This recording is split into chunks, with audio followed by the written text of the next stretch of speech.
আজকে খুবই মজাদার একটা ভর্তা বানাবো বেগুন আর ইলিশ মাছ দিয়ে। এই ভর্তাটা আপনারা বাসায় করে খেতে পারেন।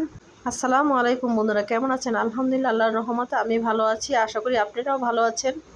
Welcome back to my channel. ভর্তার ভিডিও নিয়ে চলে আসলাম আপনাদের মাঝে।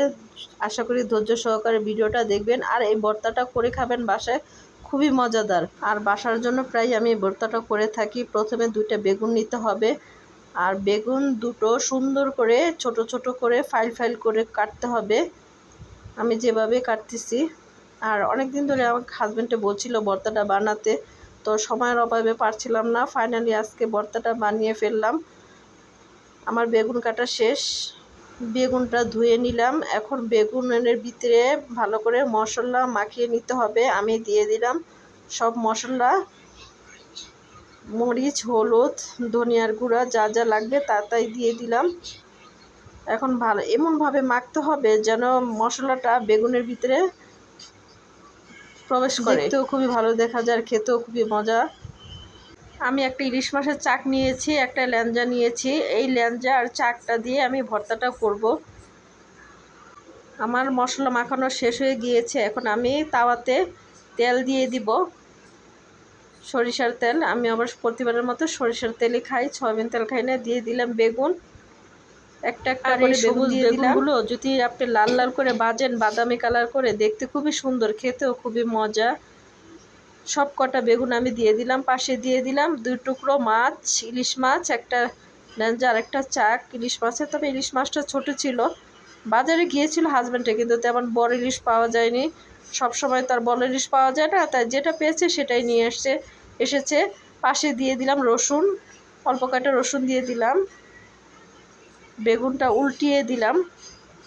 এমনভাবে ভাজতে হবে 2 পিঠে যেন বাদামি কালার লাল লাল হয়ে আসে, কারণ এক পিঠে কাঁচা থাকলে তো হবে না, সুন্দর করে বেগুনটা ভাজতে হবে।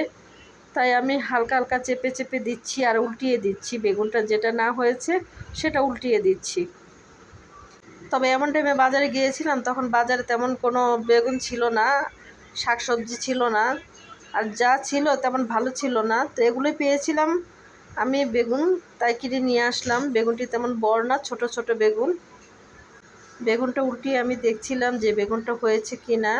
মোটামুটি হয়ে গেছে বেগুন ভাজা আমার। এখন আমি আস্তে আস্তে করে একটা করে এক করে উঠিয়ে নিব। তবে রসুনগুলা কাঁচা রয়েছে, রসুনগুলা বেগুনটা উঠিয়ে ভাজতে হবে লাল লাল বাদামি করে। হয়ে গেল আমার বেগুন। তারপরে সব নিয়ে আসলাম। এখন এখন ইলিশ মাছটা বেছে কাটাগুলো ছাড়িয়ে এক সাইডে রাখলাম। মরিচটা ভালো করে ডলে দিয়ে দিলাম পরিমাণ মতন লবণ। বেশি দিলে সমস্যা, তাই পরিমাণ মতন দিতে হবে ভর্তাটা।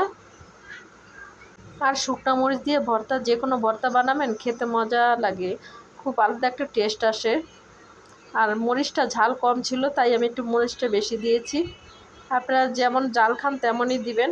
আমিও জাল কম খাই, এজন্য কম জালওয়ালা মরিচ রাখি, সব সময় আমার কাছে থাকে।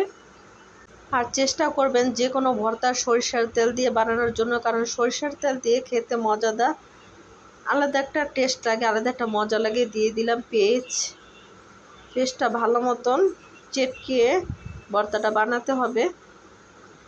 আর এই ভর্তাটা যদি আপনি করতে পারেন তাহলে তো আমার মনে হয় ভাত একটু বেশি লাগবে।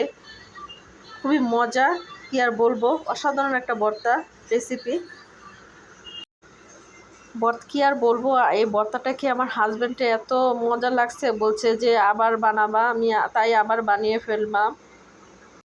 যারা যারা ভর্তা পাকলারা কোথায় সাড়া দেন, কমেন্ট করে জানান কার কার ভর্তা পছন্দ। আমার তো খুবই ভালো লাগে ভর্তা। আর ভর্তা না হলে তো চলে না, হয়ে গেল আমার ভর্তা।